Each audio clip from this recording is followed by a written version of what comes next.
ఒక విద్యార్థి 4 సబ్జెక్టులలో సాధించిన సగటు మార్కులు 75 అనమాట. కానీ దానికి ఇంగ్లీష్ మార్కులు కలిపితే మొత్తం సగటు 70 అవుతుంది. అతను ఇంగ్లీష్లో ఎంత స్కోర్ చేశాడనమాట. ఇక్కడ చూడండి, ఒక విద్యార్థి 4 సబ్జెక్టులు సాధించిన సగటు మార్కులు ఎంత? ఒక విద్యార్థి 4 సబ్జెక్టులలో 75 అనమాట. 70 మార్కులు. ఇవి సగటు. ఇప్పుడు టోటల్ ఎన్ని మార్క్స్ అండి? 75 × 4 = 300 అన్నమాట. ఇవి total marks. At the same time కానీ దానికి ఇంగ్లీష్ మార్కులు కలిపితే మొత్తం సగటు ఎంత అండి? 75. ఇంగ్లీష్ సబ్జెక్ట్ యాడ్ చేసేప్పుడు ఎంత? 5 × 70. ఈ 70 ఏంది? 5 సబ్జెక్ట్. అప్పుడు ఎంత? 70 × 5 350 అనమాట. కానీ ఇక్కడ ఏం కనుక్కోమన్నాడు? ఇంగ్లీష్లో ఎంత స్కోర్ చేశాడు? ఇంగ్లీష్లో ఎంత అండి?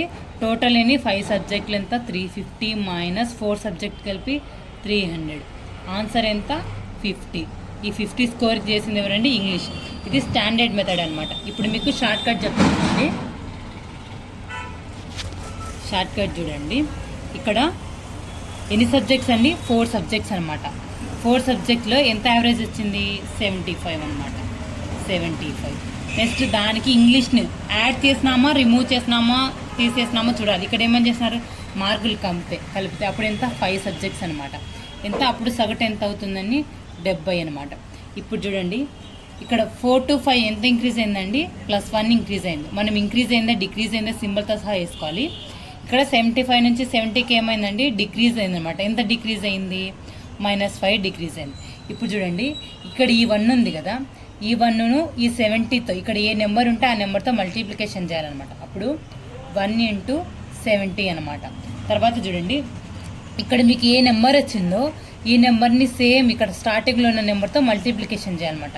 ఇక్కడ మైనస్ సింబల్ ఉందా ప్లస్ సింబల్ ఉందని బాగా చూసుకోవాలి. ఇక్కడ మైనస్ ఉంది కాబట్టి -5 ఇక్కడ ఏ నెంబర్ ఉంది?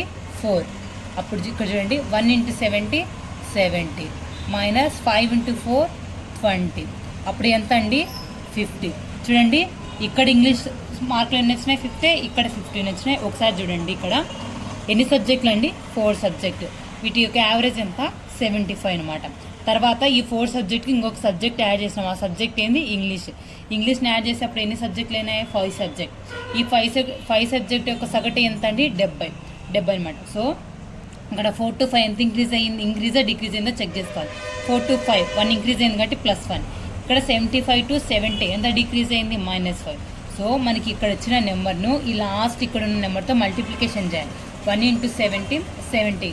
తర్వాత ఇక్కడ ఉన్న నెంబర్ ఉంది కదా, ఈ నెంబర్ని ఈ నెంబర్తో మల్టిప్లికేషన్ చేయాలి. అప్పుడు 20. 70 - 20 ఎంత అండి? 15. ఇది షార్ట్ కట్, ఇది స్టాండర్డ్ అనమాట. మీకు ఇది గుర్తుంటుందండి. ఇది ఒక చిన్న నెంబర్లు కాబట్టి ఇక్కడ చేసినాం. అది ఇక్కడ బిగ్ నెంబర్స్ లెటర్స్ వచ్చే మల్టిప్లికేషన్ కష్టం అవుతుంది కాబట్టి షార్ట్ కట్ ఇది పెట్టుకొని మనకి ఎగ్జామ్లో టైమింగ్ అనేది మనకు సేవ్ అవుతుంది. సో ఇక్కడ నెక్స్ట్ క్వశ్చన్ చూడండి. ఇక్కడ చూడండి, నెక్స్ట్ క్వశ్చన్. 5 మంది సభ్యులు ఉన్న ఒక కుటుంబం యొక్క సగటు వయసు 28 సంవత్సరాలు అన్నమాట. వారిలో 20 సంవత్సరాల వయసున్న ఒక వ్యక్తిని తీసేస్తే మిగతా వారి సగటు వయసు ఎంత అని అడుగుతున్నాడండి. ఇప్పుడు స్టాండర్డ్ మెథడ్లో చూడండి, ఇక్కడ ఎంతమంది ఉన్నారండి? 5 మంది. ఎంతమంది? 5 మంది. ఒక కుటుంబం యొక్క సగటు వయసు ఎంత అండి? 28 సంవత్సరాలు. 28. అప్పుడు టోటల్ ఎంత అవుతుందండి? 500 80 40 140 అవుతుంది అనమాట. ఇదేంది? టోటల్ వయసు. ఇదేంది? టోటల్. ఇప్పుడు వాళ్ళు 20 సంవత్సరాల వయసున్న ఒక వ్యక్తిని తీసేస్తే, 20 సంవత్సరాలున్న ఒక వ్యక్తిని తీసేస్తే అప్పుడు ఎంత అండి? 120 అనమాట. మిగతా వారి యొక్క సగటు. ఇక్కడ ఒక వ్యక్తిని తీసేసిన అప్పుడు ఎంతమంది ఉంటారండి? 4 మెంబర్స్. ఎంతమంది ఉంటారు? 4 మెంబర్స్ ఉంటారు కాబట్టి అప్పుడు 120/4 30 అండి. వారి యొక్క సగటు 30 అనమాట. చూడండి, కొన్నిసార్లు షార్ట్ కట్ ఈజీ అవుతుంది, కొన్నిసార్లు స్టాండర్డ్ మెథడ్ అవుతుంది. ఈ ప్రాబ్లంకి స్టాండర్డ్ మెథడ్ అన్నమాట. చాలా సింపుల్. షార్ట్ కట్ కొంచెం కన్ఫ్యూజన్ పడతారు. చూడండి, 5 మంది సభ్యులున్న ఒక కుటుంబం యొక్క సగటు వయసు 28 సంవత్సరాలు. సో మనం ఇప్పుడు మొత్తం కనుక్కోవాలి. అప్పుడు 28 × 5 ఎంత? 440.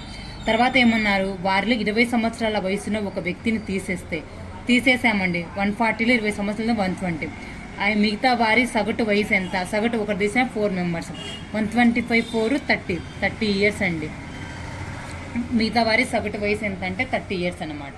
ఇక్కడ చూడండి నెక్స్ట్ క్వశ్చన్. ఒక పురుషుల సమూహం యొక్క సరాసరి బరువు 77.5 కేజీలు. ఒక స్త్రీల సమూహం యొక్క సరాసరి బరువు 70 కేజీలు. రెండు సమూహాలలోని వ్యక్తుల సరాసరి బరువు 74 కేజీలు. ఆ రెండు సమూహాలలో ఉన్న పురుషుల సంఖ్య మరియు స్త్రీల నిష్పత్తి ఏది? చూడండి మీరు క్వశ్చన్ ఇక్కడ సంఖ్యను అడిగాడా లేకపోతే నిష్పత్తిని అడిగాడా తెలుసుకోవాలి. ఇది అలిగేషన్ మెథడ్లో చేయొచ్చు, మిక్చర్ అండ్ అలిగేషన్స్లో చేయొచ్చు. ఇక చూడండి, ఒక పురుషుల సమూహం యొక్క సరాసరి బరువు ఎంత? పురుషులు అన్నమాట. పురుషుల ఎంత అండి? 77.5 కేజీస్ అనమాట. అండ్ ఒక స్త్రీల సమూహం యొక్క సరాసరి బరువు ఎంత? స్త్రీలు బరువు ఎంత? 70 కేజీస్ అనమాట, 70 కేజీలు. ఆ రెండు సమూహాల వ్యక్తుల సరాసరి బరువు ఎంత అండి? 74 కేజీలు అన్నమాట. ఇది వాళ్ళ ఇద్దరిది కలిపండి. మనకు నెంబర్ ఎంత ఇచ్చారో తెలియదు, ఒకవేళ నెంబర్ ఇచ్చినా నెగ్లెక్ట్ చేయండి వాడు, ఎందుకంటే ఇక్కడ నిష్పత్తిని అడిగినాడు కాబట్టి. 74 కేజీలు ఆ రెండు సమూహాలను ఇదనమాట. ఇక్కడ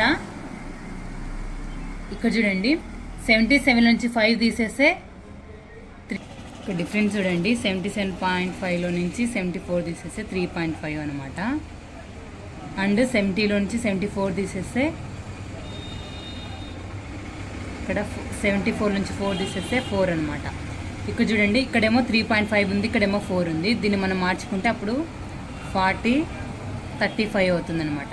సో 5 8 జా 5 7 జా 8:7 అనమాట. పురుషులు మరియు స్త్రీల నిష్పత్తి ఏంటండి? 8:7. ఇక్కడ మనము క్వశ్చన్ చూడాలి, పురుషుల సంఖ్య అడిగినాడా లేకపోతే స్త్రీల సంఖ్య అడిగినాడా, వాటి యొక్క డిఫరెన్స్ అడిగినాడా లేకపోతే నిష్పత్తి అడిగినారా ఒకసారి చెక్ చేయాలన్నమాట.